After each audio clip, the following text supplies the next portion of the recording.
Springfield health experts say that those COVID-19 precautions you may have been taking have also protected against another virus, the flu. Thanks for joining us tonight at 10. I'm Jesse Inman. Those things like hand washing, social distancing, and masking have all played a part in that. And this week, our David Chazanov compared this season's flu numbers to last year's. He's here with us tonight. David, talk to us about how those numbers have compared. Jesse, things have gotten a lot better, and Cox Health and Mercy Hospital haven't had any flu patients so far this year. And around this same time last season, Greene County had about 196 cases, and as of today, get this, the area has 39. During the 2019-2020 flu season, the Springfield Greene County Health Department reported more than 4,000 cases. Around 71 of those were discharged from Cox Health in January of 2020. Just 1 month after Mercy, Dr. Will Sistrunk says the surge started. Lasted for a couple of months.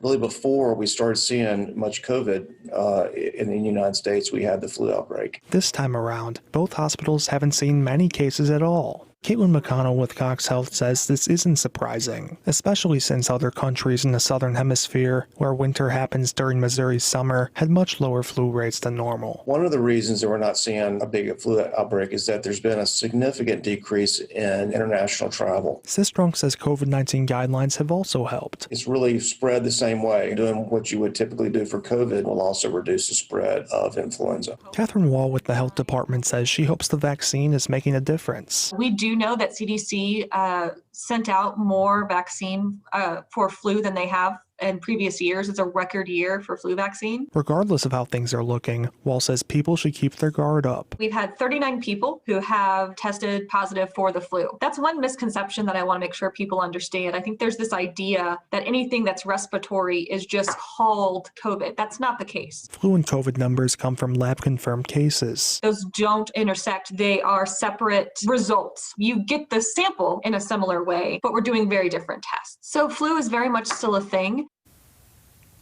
And if you haven't gotten a flu shot yet, Wall says it's not too late.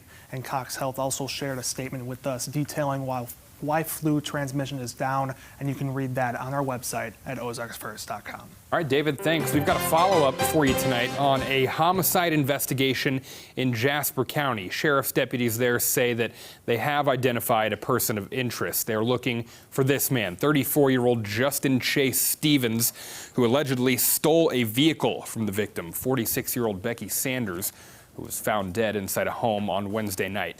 Now, investigators say Stevens is from Alabama and may have arrived in the Sarcoxie area on January 1st. Stevens has an active warrant for felony theft. He's considered armed and dangerous, and if you see him, contact authorities immediately. Also making news now, we are just days away from the President-elect Joe Biden's inauguration, and while he's been busy, security is beefing up all around the nation's capital. Our Washington correspondent Basil John reports.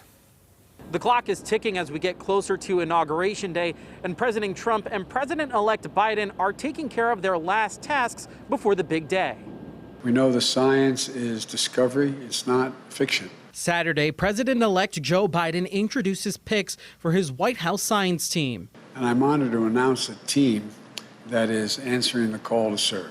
Eric Lander is Biden's pick for presidential science advisor. For the first time in history, I'm going to be elevating the presidential science advisor to a cabinet rank because we think it's that important.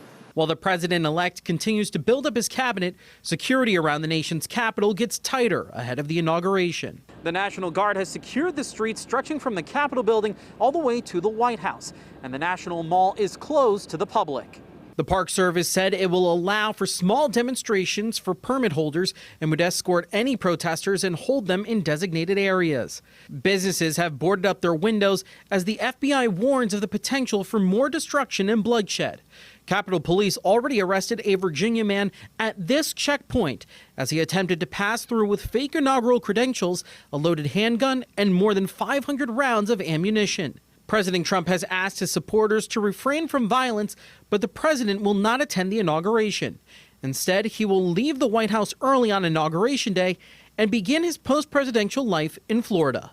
A departure ceremony will take place at Joint Base Andrews in Maryland before he takes his last flight on Air Force One.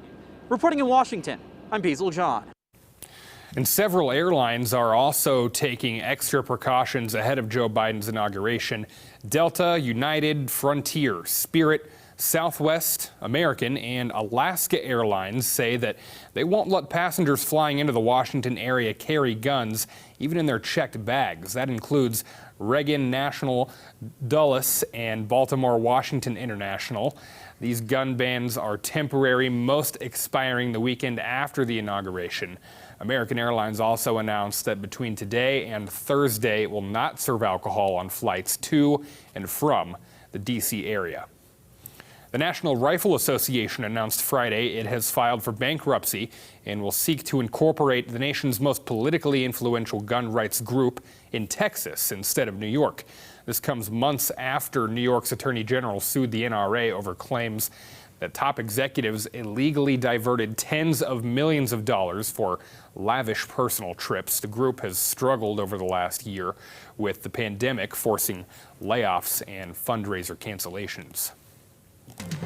We've also got new information for you tonight. Another individual has been charged in last week's Capitol riot. This time, a Missouri woman. Emily Hernandez is facing 5 charges, one for allegedly taking a splintered nameplate belonging to House Speaker Nancy Pelosi, as you can see in this photo here.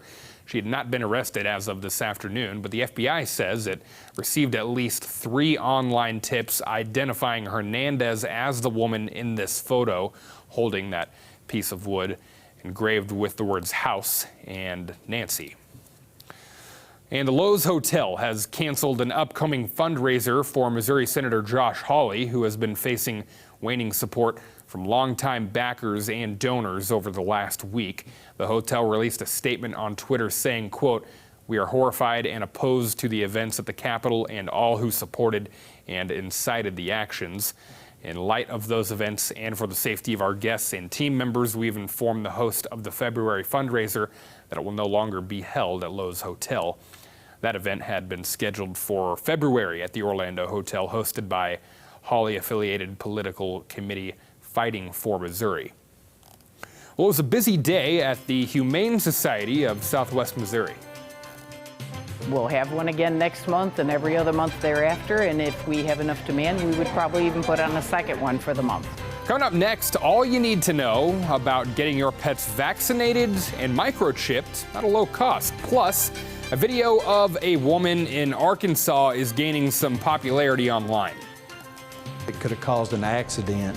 She could have lost her life and could have caused a major accident where other people could have been harmed. You'll hear from the woman who took this video that's gaining popularity. Up next, stay with us. You're watching